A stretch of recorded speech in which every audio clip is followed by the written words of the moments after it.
Hey guys, मेरे channel पर last कुछ वीडियोस पर कॉपीराइट स्ट्राइक आ गया था, जिसकी वजह से मैं सीरीज को कंटिन्यू नहीं कर पाया और अब मैं सीरीज को इसके करंट एपिसोड से एक्सप्लेन करने वाला हूं। आशा करता हूं आप मेरा सपोर्ट करेंगे। तो एपिसोड 56 की स्टार्टिंग में हम मिस किन को देखते हैं, जो अपने फादर को उठाते हुए उन्हें बताती है कि ये पर्सन येफेंग है, जिस पर मिस किन के फादर भी कहते हैं, अच्छा तो यही वो पर्सन येफेंग है जिसके बारे में तुम रोज बात करती हो। तो ये सुनकर मिस किन अपने फादर को चुप कराती है। इधर येफेंग भी अब मिस किन के फादर को एक हीलिंग पिल देते हुए पूछता है कि आपके सीक्रेट इलम में एंटर करने के बाद आपके साथ में क्या हुआ, जिस पर मिस किन के फादर बताते हैं, मेरी सीक्रेट इलम में आने के साथ मेरी कुछ लोगों से फाइट हो गई, जिसके बाद मैं खुद को हील करने के लिए इस जगह पर आ गया, पर मेरे यहाँ आने के साथ मुझ पर कुछ मैजिकल बीस्ट ने अटैक कर दिया और उसके बाद मैं वहीं बेहोश हो गया। जिसके बाद यहाँ क्या हुआ उसके बारे में मुझे कुछ भी पता नहीं है। तभी मिस किन के फादर कहते हैं, ये पिल्स तो काफी अच्छी हैं। तो येफेंग उन्हें कुछ और पिल्स दे देता है, जिन्हें मिस किन के फादर तुरंत ही खा लेते हैं। इधर येफेंग सोच रहा होता है, लगता है मिस किन के फादर को कंट्रोल करने के पीछे 5 सेंट्स का कोई हाथ नहीं है और ये invisible change control method how जीमोन का लगता है।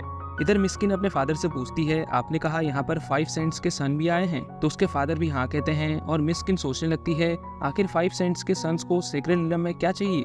जिस पर उसके फादर भी कहते हैं, मुझे इसके बारे में कोई भी जानकारी नहीं है और कहते हैं कि हम इस सीक्रेट इलम के एंशिएंट टाइम से गार्डियंस हैं, पर आज तक हमें भी ये पता नहीं है कि हम इस जगह पर किस चीज को गार्ड कर रहे हैं और इसके बारे में पवेलियन में भी कोई जानकारी नहीं है। इधर इनकी ऐसी बात सुनकर यूनचे येफेंग के सबकॉन्शियस माइंड में कहती है कि ये बस लो लेवल के कल्टीवेटर हैं और फिर भी खुद को प्रोटेक्टर कहते हैं। तभी मिस्किन के फादर येफेंग के पिल्स की तारीफ करते हुए उसके पास में आते हैं, पर तभी येफेंग एक किक के साथ उन्हें पीछे कर देता है, क्योंकि वो इनविजिबल चेन्स फिर से मिस्किन के फादर को कंट्रोल करने के लिए उन पर अटैक करती है, जिन्हें येफेंग बस अपने एक ही अटैक में डिस्ट्रॉय कर देता है और कहता है ये पावर स्पेस के थ्रू भी ट्रेवल कर सकती है। लगता है यही इनविजिबल चेन्स 5 सेंट्स के यहाँ आने का रीजन है। जिसके बाद येफेंग मिस्किन के फादर से पूछता है कि यहाँ पर इसके अलावा भी कोई सीक्रेट प्लेस है, जिस पर मिस्किन के फादर हाँ कहते हुए बताते हैं कि पर वो जगह काफी खतरनाक है। इसके बाद सीन कट होकर वेस्ट वर्ल्ड नाम की उसी सीक्रेट प्लेस पर आता है, जहाँ येफेंग मिस्किन और उसके फादर के साथ में आ गया था और मिस्किन के फादर बताते हैं कि उन्हें यहाँ पर काफी संभल कर रहने की जरूरत है,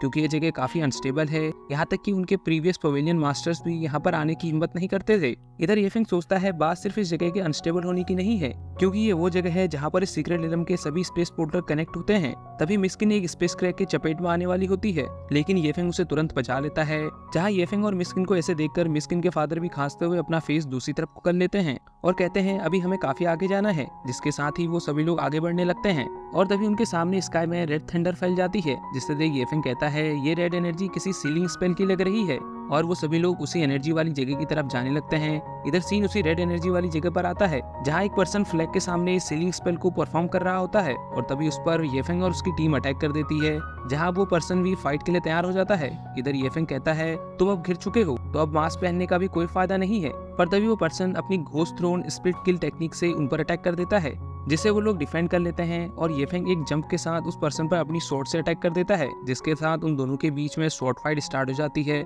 फाइट के बीच में येफेंग उससे कहता है कि मास्क पहनने का सिर्फ एक ही रीजन है कि तुम यहाँ पर अपनी आइडेंटिटी को छिपाना चाहते हो, पर मुझे लगता है कि मैं तुम्हें पहले से ही जानता हूँ। और तभी येफेंग अपने ग्लाइडेड फिंगर से उस पर्सन पर एक अटैक कर उसे पीछे कर देता है और अपने एक फॉर्मेशन को स्टार्ट करते हुए कहता है तुम एक बेवकूफ हो, और अपने फॉर्मेशन की मदद से उसे चेन्स में पकड़ लेता है। इधर मिस्किन के फादर ये देखकर काफी हैरान होते हैं कि येफेंग ने उस पर्सन को इतनी जल्दी डिफीट भी कर दिया है। अब सभी लोग उस पर्सन की ओर बढ़ने लगते हैं, पर तभी वो पर्सन अपनी फ्लैग ग्लांस टेक्निक का यूज करता है और उसके हाथ में वही सीलिंग स्पेल वाला रेड फ्लैग आ जाता है, जिसकी वजह से वो पर्सन अब येफेंग के फॉर्मेशन से आजाद हो जाता है और उस फ्लैग की मदद से 4 ब्लड थंडर स्पेल का यूज करता है, जो देख येफेंग सभी को पीछे हटने के लिए कहता है, पर येफेंग खुद उस फॉर्मेशन के अंदर कैद हो जाता है, जिसके साथ ही वो नोटिस करता है ये फॉर्मेशन भी उसकी स्पिरिचुअल एनर्जी को सक कर सकती है। इधर वो पर्सन भी येफेंग पर डेडली अटैक करना स्टार्ट कर देता है, पर येफेंग खुद को उस पर्सन के अटैक से बचा रहा होता है। जहाँ फाइट के बीच में वो पर्सन बताता है कि वो उसी सेंट सन की सोल है जिसे येफेंग ने मारा था।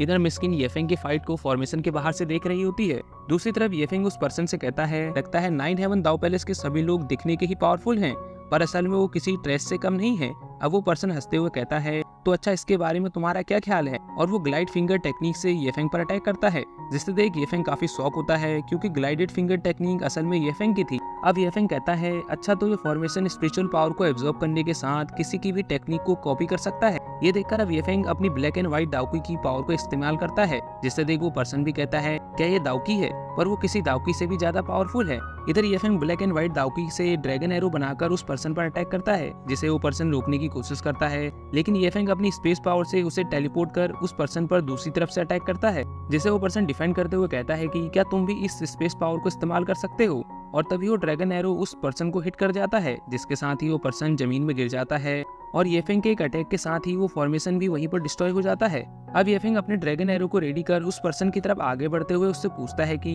वो आखिर किस चीज को सील करने की कोशिश कर रहा था। पर तभी उसके चारों ओर स्काई में रेड एनर्जी फैलने लगती है। इधर वो पर्सन भी कहता है तुम खुद क्यों नहीं पता कर लेते, और वहां से भागने लगता है, जिसे येफेंग रोकने की कोशिश करता है, मगर तब तक वो पर्सन वहां से टेलीपोर्ट हो जाता है। दूसरी तरफ सीन सियानियों पर आता है, जो सीक्रेट इलम में किसी दूसरी जगह पर टेलीपोर्ट हो गई थी और कहती है आखिर में यह कहाँ पर आ गई और येफेंग कहाँ है। तभी सियानियों के पीछे कोई एनर्जी स्काई में जाने लगती है, जिसके साथ वहाँ पर सीनियर तियान आ जाते हैं, जो बताते हैं जरूर इसके पीछे 9 हेवन दाव पैलेस के लोगों का हाथ होगा, और सियानियों से कहते हैं हमें अब यंग पवेलियन मास्टर के पास में जाना चाहिए। अब सीन कट होकर दूसरी तरफ स्पेस टाइम को कंट्रोल करने वाले ड्रैगन बीस्ट पर आता है, जिसे 9 हेवन दाव पैलेस के लोगों ने एक पावरफुल फॉर्मेशन की मदद से पकड़ लिया था, जहां 9 हेवन दाव पैलेस की मेंबर कहती है अब इस बीस्ट की पावर्स हमारी हो जाएंगी। और इसी के साथ ये एपिसोड यहीं पर एंड हो जाता है। तो मिलते हैं नेक्स्ट वीडियो में।